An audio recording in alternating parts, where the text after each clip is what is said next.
Okay, welcome to Oldsmobile 455.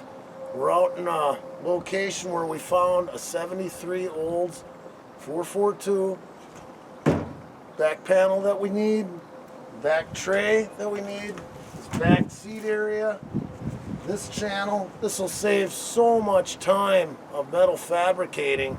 It's going to be fantastic. This still has the rubber seal in it.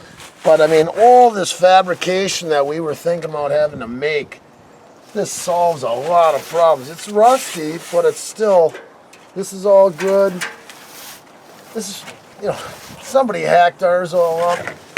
And those speaker holes are perfect yet. Look at this great addition on this thing.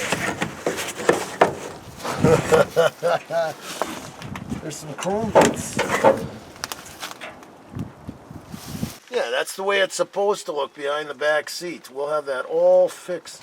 We'll cut it down below into the wheel well, and then our job is going to be separating it so that, or you could just cut out what you want to do and have the piece just like stock when it's welded in. It's pretty well stripped, right? It's been sitting here. The guy that described it says, hey, I got a piece that came from the out west. It's in mint shape. And I guess it's been sitting here 15 years already. Oh yeah, they are pretty busted up. I was thinking if we were ever going to make something different. I would grab bumpers, and then you can have one that's nice and chrome, and then you can have one that's gutted out and lightened and just painted. Yeah, this one doesn't have the rubber on it, so the rubber's kind of crappy on the one I got. So these cars are pretty well picked over. Here's an AMC, a 72. And maybe if you needed glass or somebody chopped the chrome. But all these cars have been sitting here a long time and they're sunk in the mud. I'm sure there's a few pieces you could get off of them, but it just brings back old memories. Well, you got a 66 Thunderbird. I never liked this year. I like the 55 to 57 series. They're small. Then they got to be big luxury cars. A lot of times you'll see stuff on cars, if you can go through a junkyard and you see a piece of chrome or something that you can put on your rat rod.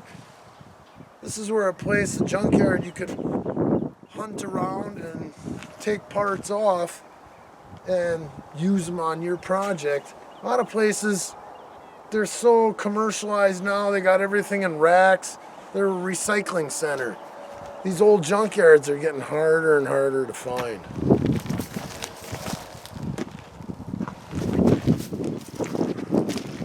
This was a real cruiser back in the day. Wow, look at those gauges. They're like pods. Yeah, they were trying to make them more and more spacey looking. I mean, it was pretty cool. It's just the shape on the outside was kind of weird. This car right here is like a 72 to 73 Rambler Hornet. The Rambler American went on for years and years and they had to keep updating, but they couldn't change dies or anything. So the floor pans and the suspension, all that's the same, but the body started getting more graceful looking. You had a hatchback. And when you see one of these that somebody's fixed up really cool, there's one that rides around Wisconsin that's gold. It's on YouTube. It's got a big Pro Stock scoop on it. They're really big fat tires in the back. They got a pretty good shape to them. And you can pick up a car like this that's inexpensive and put a V8 in it. They did come from AMC and they were called Hornet X and they were all red and they had flares on them and stuff. It was a fancy car for American Motors. It had a 360 in it. It was pretty tough.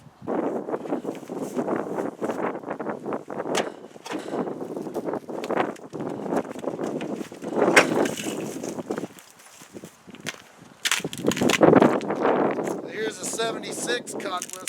They They sold more of these Oldsmobile Cutlasses in 76 than any other year. It's a 75. 75? 76 was almost the same. They sold the most Cutlasses. Everybody always thinks of the 1970 to 72 because that's my favorite.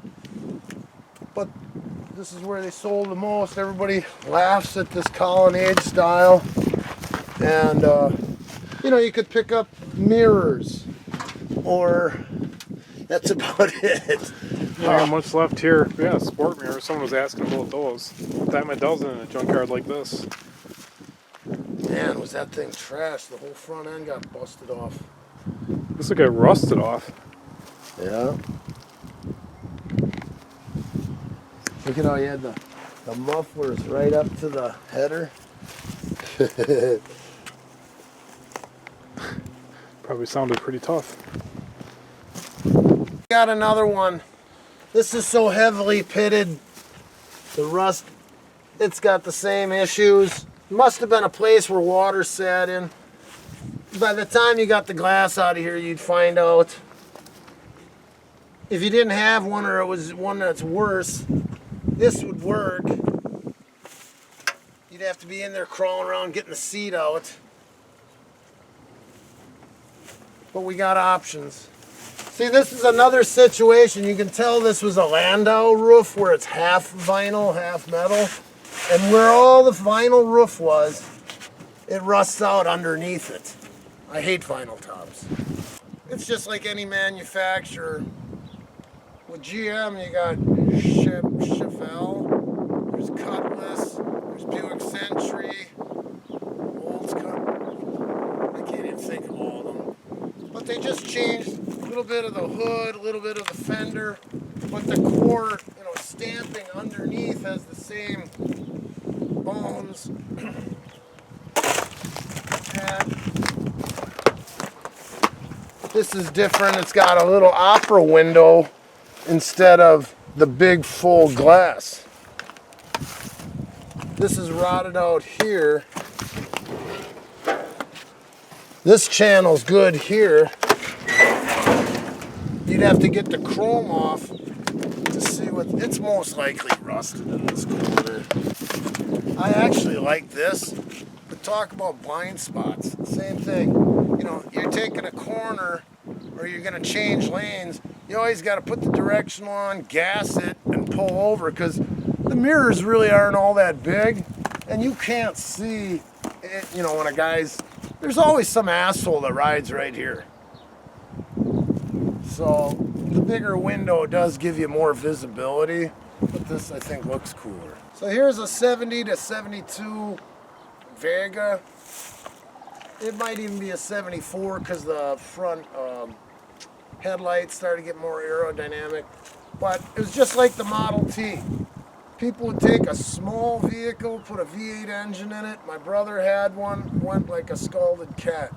There was a company called Don Hardy, and they made a whole conversion for it. Radiator, narrowed 12-bolt rear end. He had a roll cage and everything. It was fast, but it's so short. You know, it was squirrely. But now you see them in the junkyards. Then they switched over to the Monza, which was a more stylish body. Those are cool. Here's another example where it's a Pontiac. Could be a Le Mans or whatever. But you see how the vinyl roof just flakes off. It's got the opera window. But that one's probably all roached out in that corner because the water always lays over there. It's rusted out underneath the chrome. But it's got the full chrome. We've got that already. So here you got one that, let's say you found what you needed. You can get these pillars. That one's been cut. This tray would have been good, except they cut into that side. This is the piece we need. They cut it. Is it cut into over there? But this is decent. So they're still out there. This is a little newer car, like a 76 or 7. So it's probably the same stuff from 73 to 77.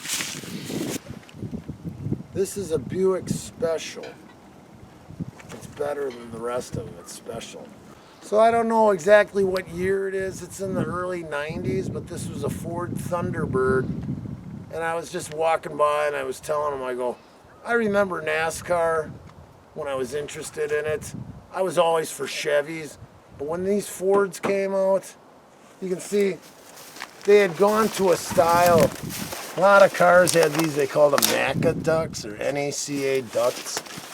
Then you had them all over the cars back in the 90s. Instead of having scoops coming up, they had scoops that went down. I think like Carroll Shelby started on his King of the Road KR 500. They had scoops all over it.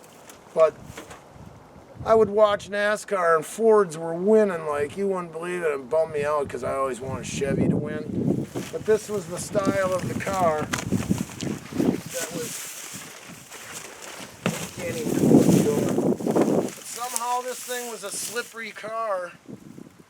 Maybe the Ford motor was stronger than the Chevy, who knows. But now it's antique. You know, it just makes you feel old when you're walking around. It just seems like yesterday you were looking at these cars, then they're all rusty. It brings back to reality how long I've been on the earth. So when you're walking through a junkyard and you ever see a stripe across the back, you know it's Mopar right away. And these little 68, 69, 70 Dodge Darts, they started out as a Valiant. And they're a lightweight little car, and you see guys that put, my buddy had a 68 Dart with a 440 from Sox and Martin in there, and it was a screamer. This one went to this weird back window that was concave. It might be like a 72 to 74, but they still tried to keep a real lightweight car, and I think you could get a 340 in it, a 4-speed, and everybody was trying to compete for a little pony car.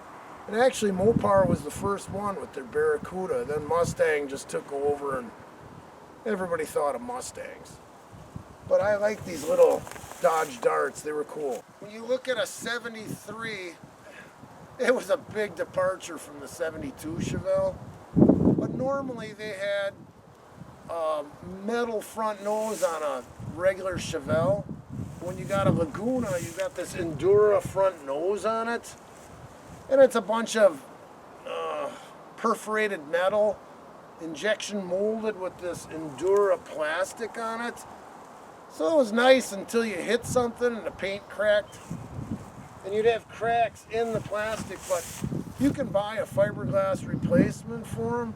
And you can change any 73 to 74 with this nose, and it makes it look a lot racier, like a NASCAR look. Then as it went to 75 and 76, then they had a more aerodynamic one. Even though it's more aerodynamic, it just makes it look bulkier. I like this style. Look at it. It's just crumbling away. The same thing that... It's like moss growing on it. Yeah. We're lucky we found the first one right off the bat, and the seats are out of it and everything. It'll make it a lot easier next week when we cut it apart. Well, this is a 68 or 69 Oldsmobile Cutlass. I didn't even know they made a straight 6. But you can see there's a straight 6 in there. And all the younger guys I talk to, they go, oh man, you grew up in the best times.